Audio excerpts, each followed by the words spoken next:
if you're here, well, I don't know if Robert Holden ever made it. Did he make it? Bob Holden? I haven't seen him. Okay, not here yet.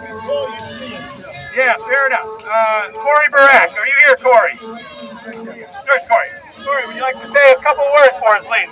And Corey is old school. He's been fighting this fight for 2 decades now. So here's Corey. Thank you, Corey. Thank you for coming.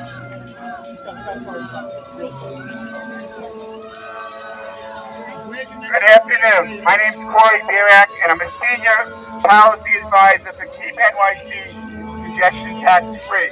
We have a website, keepnycfree.com, and on that website is a lot of information about what's wrong with this congestion tax scheme. By every measure, it's regressive, inequitable, unfair, and it's unsustainable. It fails on every level. Despite its name, it achieves nothing of consequence. It provides no relief on congestion. It falls short even on its claims on the environment. And some misguided folks got into their head a need to eliminate passenger cars in Manhattan, mostly south of 60th Street, by imposing this tax scheme. And all that does, if it were to go in place, is allow Manhattan to be a place for the uber wealthy to get around in their limos.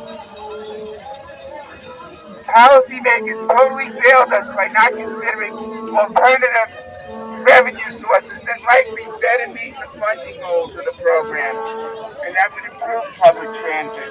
It doesn't do so relying on cars to opt to use transit. And I want to point out to those folks that are standing around us shouting needlessly that there is no real capacity on the subways. What they need to do is be shouting add buses. And guess what? There is absolutely no money in the MTA capital plan or in the MTA budget to increase bus service, which is where they can increase capacity and address the lack of public transit in the transit deserts of this city. And I live in one of them, and I've lived in one of them my entire life. Additionally, the adverse effect on low-income drivers associated with the cost of this new toll tax scheme would constitute a disproportionately high and adverse effect. And you heard the speaker from the Black Institute before on that. And the toll tax scheme proposes no measures that address the asthma in this city, where it impacts folks the most. And LBF pollution hotspots are not in Manhattan, over here. They're in the South Bronx. They're in East Harlem. They're in South Jamaica and Bed-Stuy. And then there's the Long Island working class drivers and small businesses that'll get no benefit and will be burdened with another senseless cost. And that will just reroute carbon-belching truck traffic into low-income communities. So congestion pricing just fails on every single level. Again, I refer people to our website, keepnycfree.com, for more information of the faults of this tax scheme and alternative, fairer, efficient, and sound revenues. And I want to thank all the candidates and the elected officials, and most importantly, all the community people who came out today to stop congestion pricing. Thank you. Thank you, Corey. Oh, geez. I just want to maybe just start one chant that I think we can all agree on. Us and the entitled back there. Can you join me in saying, fix the subway! Fix the subway! Fix the subway! Fix the subway! Fix the subway! Fix the subway! Thank you, thank you. You know, the subway is not necessarily PG-13 nowadays. I have a complaint with the district attorney's office for a gentleman who decided to disrobe and do some nasty things with himself in front of me and my daughter on the train just after Thanksgiving. You know what? We shouldn't be forced to the underground. We should have options. And we should not be forced. They got to fix the subways, put it that way. Okay? Fix the subways first, then we'll talk about tolls later. I'd like to introduce a member of the East, or the president of the East 72nd Street Association, just 12 blocks from the line here, Valerie Mason.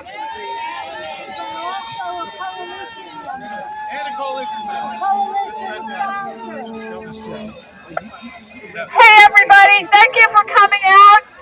The people behind us only care about themselves. If you ask them whether most of them are bikers, and if you ask them if they wanted to pay $5 every time they enter the congestion pricing zone, I'm sure they'd say no. They're in favor of fixing the subways as long as it doesn't cost them any more money. I don't own a car myself, but I do ride the bus, and most times these last couple of months I've rode it for free because the toll taker is broken. And that's just symptomatic of the MTA and what they don't do with our money. For the last 3 years, they've been collecting a congestion pricing surcharge on taxi cabs over $300 million a year. Where has that money gone? Has it gone to fix the subway? No! Where has it gone, Mr. Lima? Why don't you tell us where the money you get every day is going? Over $600 million has been lost this year to fare evasion. $600 million plus $300 million is almost $1 billion. Where is that money? Why isn't the subway being fixed? When the Second Avenue subway was built, they told us they would be installing escalators that wouldn't break. I know all of you use the East Side subways, and it is a joke. The escalators have been broken from the very beginning. This is where our legislators want to send our money. The other thing I want to tell you about congestion pricing is all it will do is give money for debt service. It will only provide if it actually has the number of cars that they're anticipating. And by the way, congestion pricing is premised on the fact that there will be traffic. So all the people behind you who are saying they're against traffic, they're saying yes, bring the cars and charge them $25 every time they come in. So where is the logic? There is no logic behind congestion pricing, and that's why it's nowhere in the United States. New York City should not be the guinea pig for congestion pricing, especially at a time when we are trying to encourage people to come back into the city. Why would we ever do this? Even the governor in the primary that she was in said now is not the time for congestion pricing. She gets elected and then all of a sudden changes her mind. Come on, people, what's going on here? So all I say is, let us be able to access our streets. I've never heard of a community that has to pay to access their own streets. This is ridiculous. We all have to get to our electeds and get them to see the logic behind not going forward with congestion pricing and to stop giving money to an agency that obviously has no accountability. It's ridiculous. Thank you very much for coming out, but get in touch with your electeds. Don't take the BS that because they're council people, they can't do anything. Well, they can pick up the phone and they can talk to the governor. If they can't do it, who can? Extra tax! Extra tax! Extra tax! Extra tax! Extra tax! Alrighty. It's funny. You never hear about the 100,000 Ubers and Lyfts that they've moved into the city, right? Y'all hear me now? Okay, good. You never hear about the 100,000 Ubers and Lyfts they allowed to proliferate in the city. Yet, Uber and Lyft are the people that are backing these people behind us. So just think about that. A little food for thought. Meantime, here is a gentleman representing Passengers United, and where is the name? Compton D'Souza. Compton D'Souza, ladies and gentlemen. Okay, guys, can you hear me? Can you hear me now? Squeeze the button. Yeah, just take that one. Can you hear me now? Yes. Everyone? Closer to your mouth. Okay, so I just want to make something clear. We at Passengers United have been attending all the MG board and committee meetings for years now. I've been a community activist for 20 years. 20 years. And there are some facts I need all of you to know. The MTA, money thrown away, is the 7th largest debtor in the United States. That is a fact, okay? And the other fact is, all these counter-protesters that are here today are getting funded by YEAGER and Lyft. And what does this mean? So, what we're saying at Passengers United, we only support congestion pricing only on the Manhattan Bridge, the 59th Street Bridge, and the Brooklyn Bridge. But we do not support having a tax below 60th Street. It is not right for people. They have the right to be able to come in. You cannot tell a poor person or a person with a medical issue that you have to pay a tax to go below 60th Street. That is clear-cut discrimination. I need all of you to understand that. And Transportation Alternatives, Open Plans, and Riders Alliance are all working together to destroy our communities. We don't see them at meetings, they don't do anything, and we at Passengers United are all volunteers. I know the subway system better than they do. We work with MTA management on a daily basis. If you guys came to the MTA board meetings and listened to the crap that goes on at some of these committee meetings where contracts are running 3 to 4 years late, that is not accountability. And why are we throwing money at an agency where there's no accountability? We need accountability at the MTA. I'm not giving up, neither should you. Don't let these people behind you bully you, because they want to bully us. Screw them. And by the way, the people in Queens and Brooklyn who are going to be affected by congestion pricing, many of them are very, very poor. Okay? And the Bronx, I'm so sorry, and the Bronx and Staten Island as well.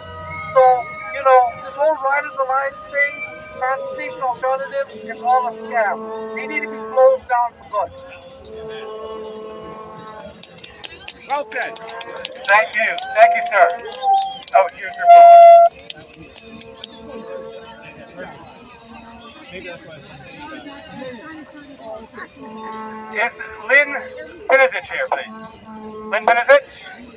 From Keep McGinnis Moving? No? Okay. Brian Robinson, running to represent the Upper East Side, west of 3rd Avenue, and Midtown down to Side-Town. There you go. Running for New York City 4.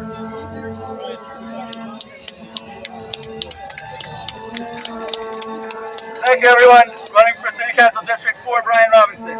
They're trying to silence us, and that's unfortunate because it leaves no room for civil discourse. And that's an unfortunate sign of the times. Our taxes are already among the highest in the nation. Inflation is eroding spending power, and we already living in a place that's 30% more expensive to live than the average place in this country. If you need to take your mother to dialysis 3 times a week, you start off on Midtown, the best route to go is FDR, you come in on the Upper East Side, you're getting dinged. Every single time. Is that fair? These are people who live here. No way. You want to go shopping in New York? Instead of shop online, our storefronts feed that revenue. But people are going to think twice. They're going to say, I'm going to get taxed just for walking in before I even buy anything. It's unbelievable. They can't coerce us to change our behavior. Everybody here takes the subway. That's not the narrative. We want the option to use our cars and drive as tax-paying citizens. And frankly, we deserve to be able to get in our cars if we want to, if it makes sense for us. It's our decision. So we're not going to stand for harmful, ideological-driven policy designed to further pick the pockets of New Yorkers. The MTA needs money. Get some people who can actually manage finances in charge over there. How about that? Yeah. Thank you very much, Brian Robinson, City Council 4. Thank you. Thank you, Brian. Next up, we have a gentleman representing New York Drivers Unite, fiery friend, Raul Rivera. Thanks for your moment.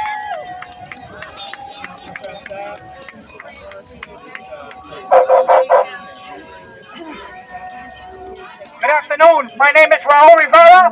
I'm a New York native. I'm the founder of NYC Drivers Unite. I'm a TLC driver advocate and a TLC driver.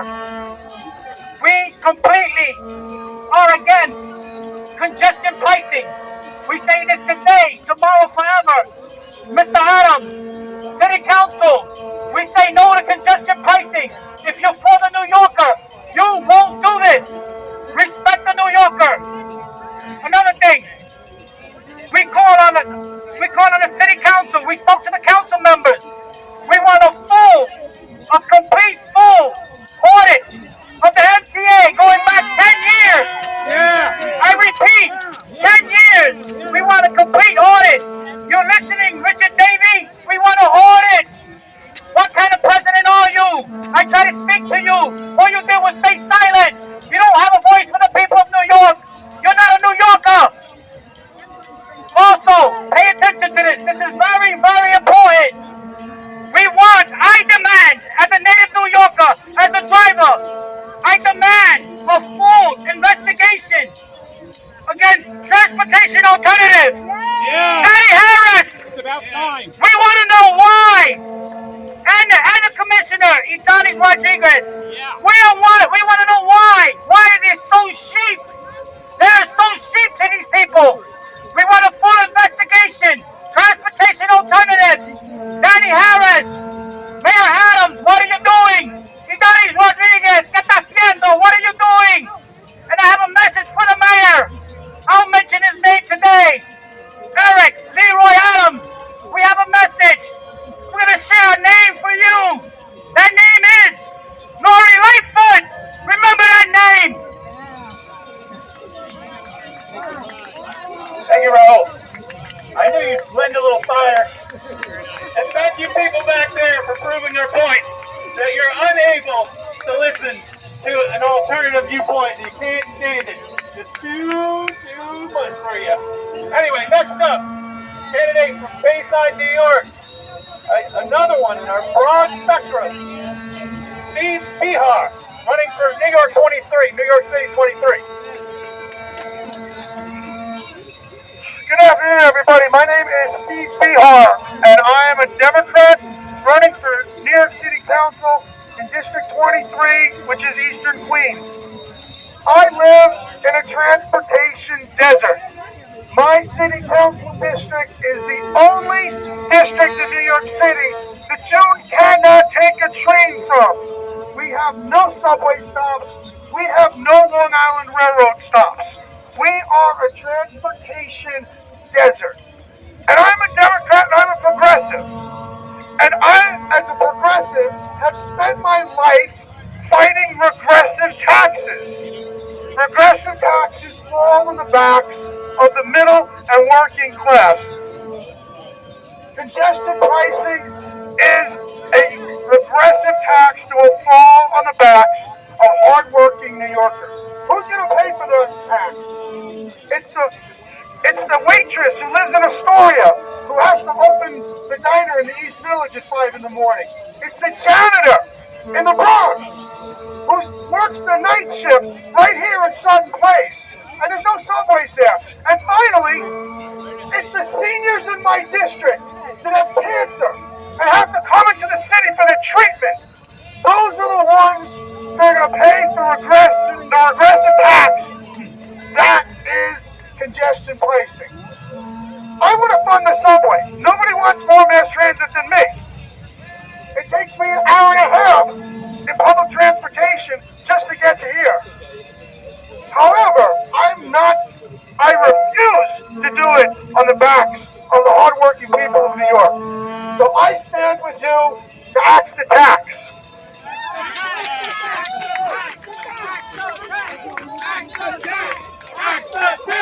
Axe the tax! Axe the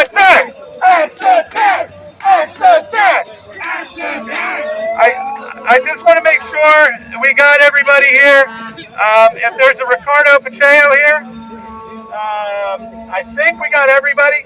I just want to hand over to, well, Michelle would like to say a word, and then Ed from the coalition is going to round us out here. Thank you.